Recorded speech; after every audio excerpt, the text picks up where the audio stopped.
Bom galera, esse aqui é o segundo vídeo sobre a história da educação brasileira. Hoje a gente vai falar sobre a independência do Brasil e as medidas educacionais que ocorreram durante esse período, que é o período do Império. Então vamos lá. Esse vídeo vai ser mais curto um pouco do que os outros, porque não se tem muito nesse período, ele não se tem muito de concreto. Esse período aí teve várias medidas consecutivas, mas que não tiveram continuidade. Conforme a gente vai ver a seguir. Vamos lá adentrar no período do Império agora. Só rolar a vinheta aí e já vamos começar.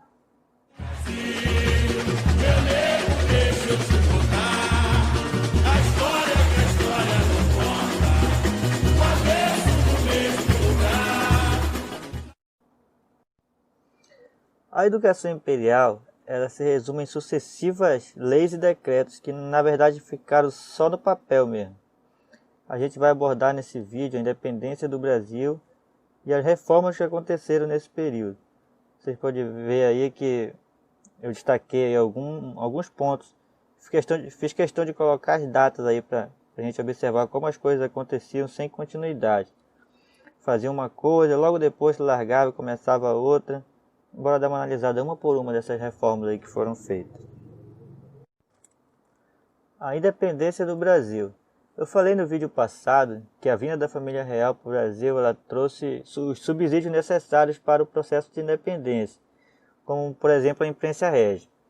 Eu vou deixar no final desse vídeo aí o vídeo sobre a educação no período colonial, é só apertar nele que vai direto para o vídeo.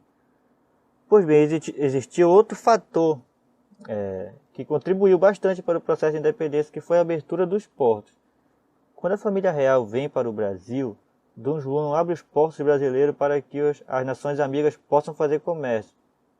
Possam vir fazer comércio com o Brasil. Pois até então o Brasil só podia fazer comércio com Portugal. Por conta do bloqueio continental lá, que eu falei que o Napoleão tinha colocado um porra na Europa, apenas a Inglaterra que veio fazer comércio com o Brasil. Porque na ocasião era o único que era aliado de Portugal. Aliado comercial, né, de Portugal. A partir daí da abertura dos portos, os grandes proprietários de terra aqui do Brasil e os grandes comerciantes locais puderam não só fazer comércio com os ingleses, mas também conhecer novas culturas, novos costumes, novas experiências que eles tiveram a partir dessa abertura dos portos. Porque até então eles só podiam fazer comércio se fosse com Portugal. É aquele processo que era comum entre a colônia e os colonizadores, no país colonizador. Quem seriam os mais beneficiados com a independência do Brasil? Agora há pouco a gente falou que os proprietários de terra e os grandes comerciantes foram os que se beneficiaram da abertura dos portos, né? Pois é, eles queriam preservar essa liberdade de comércio que eles tinham adquirido com a vinda de Dom João para o Brasil, e também eles queriam uma independência administrativa, uma autonomia administrativa aqui no Brasil. Então eles foram os grandes, não só beneficiaram, como os que mais pediram o processo de independência, mas queriam o processo de independência do Brasil.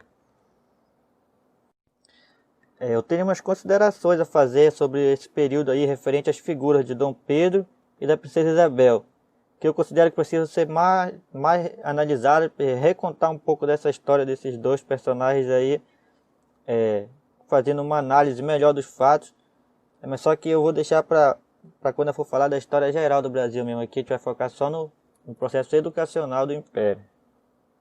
O que a gente precisa saber aqui é que o movimento de independência se deu pela pressão dos donos de terras e grandes comerciantes.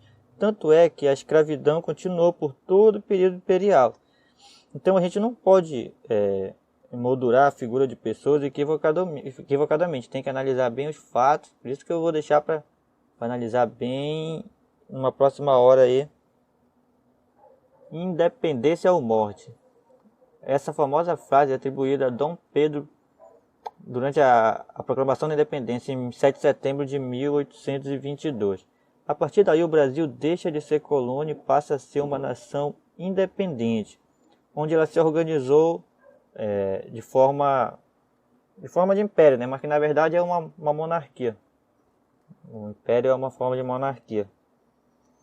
É semelhante como aconteceu na Revolução Francesa.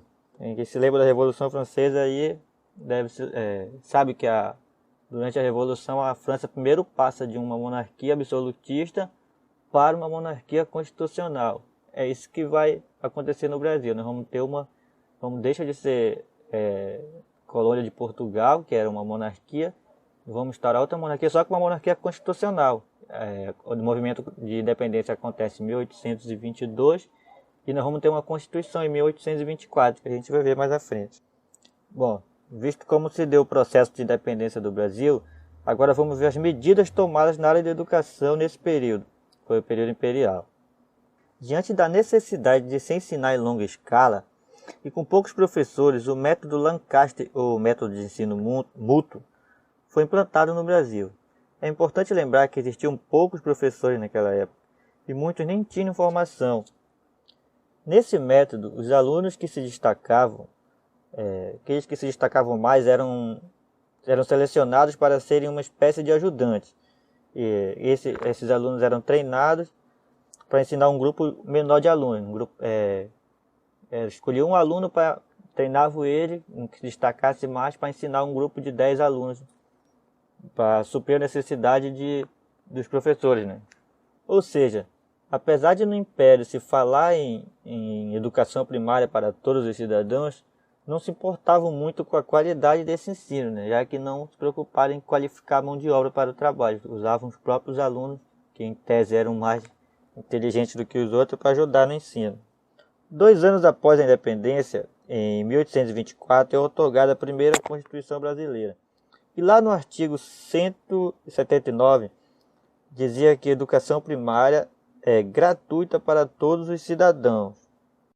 Vocês lembram que no slide passado eu falei que isso já existia? Pois é, essa gratuidade foi assegurada pela Constituição de 1824. Não quer dizer que todos tinham acesso a esse ensino, não. Apenas os cidadãos, ou seja, os negros, que eram os escravos na época, eram a maioria da população e ficavam de fora, porque eles não eram considerados cidadãos. A própria Constituição de 1824, em seu artigo 6º, ela especifica quem é considerado cidadão com direito ao ensino primário. Eu vou deixar um link aí na descrição para quem quiser ver quem era considerado cidadão nessa época aí, porque é o link de um artigo que fala sobre a história da educação, tendo como base só as constituições que já tivemos aqui no Brasil. É bacana de estudar, vai estar na descrição aí o vídeo, só o link, só clicar aí que vai ser direcionado para o artigo. Em 1826 nós já temos outro modelo de ensino no Brasil. Foi instituídos 4 graus de instrução. Quais foram esses 4 graus? As escolas primárias passaram a ser chamadas de pedagogias. Foi importado da França o modelo de ensino Liceu, para ser usado no Colégio Dom Pedro II, que seria inaugurado e que serviria de base para seria um colégio modelo para os outros colégios. Foi aí também que foi implantados os ginásios e as academias. Em 1827, um projeto de lei propõe a criação de pedagogias em todas as cidades e vilas, ou seja, o ensino primário seria imposto em todas as cidades e vilas. Além de prever exame na seleção de professores para nomeação, propunha ainda a abertura de escola para meninas. Essa lei aí, eu também vou deixar o link dela na descrição, ela é muito grande, mas é bem interessante, gente. Você dá uma olhada nela lá, que tem uns pontos aí bem legais de se estudar. Mas lá na lei a gente pode ver claramente que quem decidiria se haveria necessidade da implantação era o responsável pela província, no caso. Se ele achasse que não havia necessidade de se implantar, ele não precisava. Quem decidiria era o responsável pela província, pela cidade, no caso, né?